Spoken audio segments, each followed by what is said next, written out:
This is OwlUp, where learning happens in minutes, not hours. For a deeper journey, explore all our courses at owlup.co. Now, let's dive in.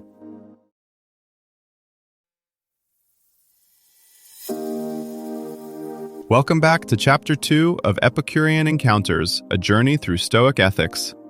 In today's episode, titled Virtue as the Highest Good, we're going to explore what virtue really means in the context of Stoicism and why it's considered the cornerstone of a meaningful life.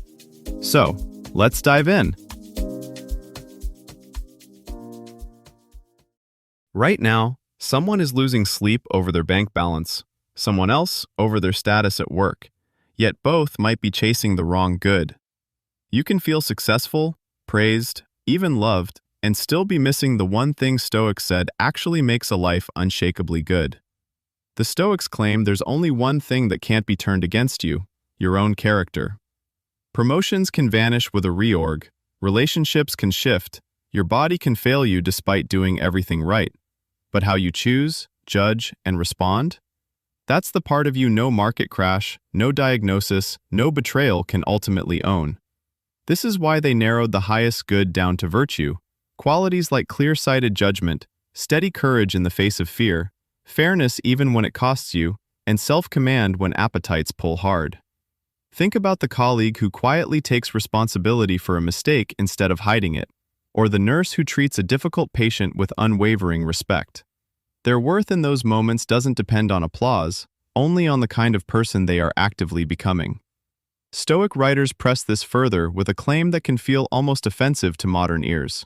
All the things we schedule, optimize, and obsess over, career momentum, curated lifestyles, even legacy, sit in a different category from genuine good. They might be useful, pleasant, or strategically smart, but they don't touch the core question: what kind of person am I when things don't go my way? That's why Epictetus opens the Enchiridion by separating what's truly ours from what never was. Once that line is drawn, your day stops being a scoreboard of wins and losses and becomes a series of chances to practice who you mean to be. When the Stoics say virtue is the only real good, they're not making a Hallmark card claim about being a good person. They're making a hard-edged, almost technical distinction. Some things can never be used to damage your life as a whole, others can.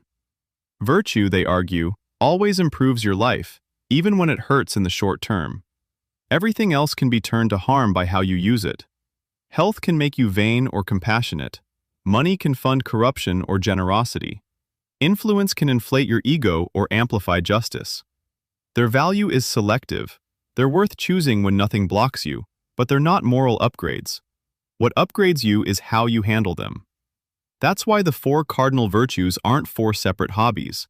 They function more like an integrated operating system for your choices. Wisdom keeps asking, "What's really going on here?" before you react. Courage asks, "What's worth suffering for?" not, "How do I avoid all discomfort?" Justice asks, "Who else is affected, and what do I owe them?" Temperance asks, "Where is enough in this situation?" Run a tricky decision through that 4-question filter, and you're already thinking like a Stoic.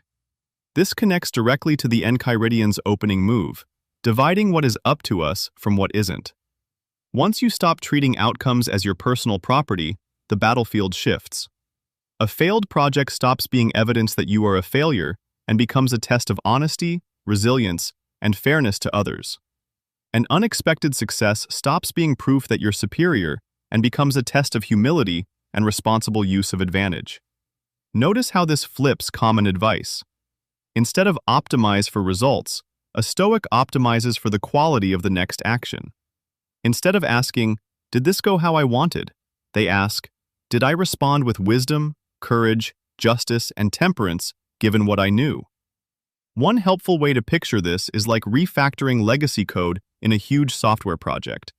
You can't control every input or user behavior, but you can keep cleaning up the core functions so they handle messier and messier situations without crashing. Virtue, on this view, is the disciplined rewrite of your default habits so that under load, you still run well, even when everything around you is buggy.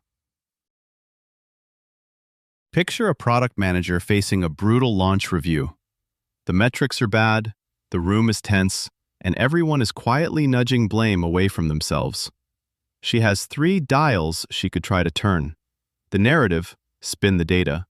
The politics, throw a vendor or teammate under the bus, or her own stance. Only that last dial is fully in reach. She can say, here's what I misjudged, here's what we learned, here's what I'll change next cycle. The review might still sting, but she's just invested in the only asset that compounds in every market, the kind of person she's becoming.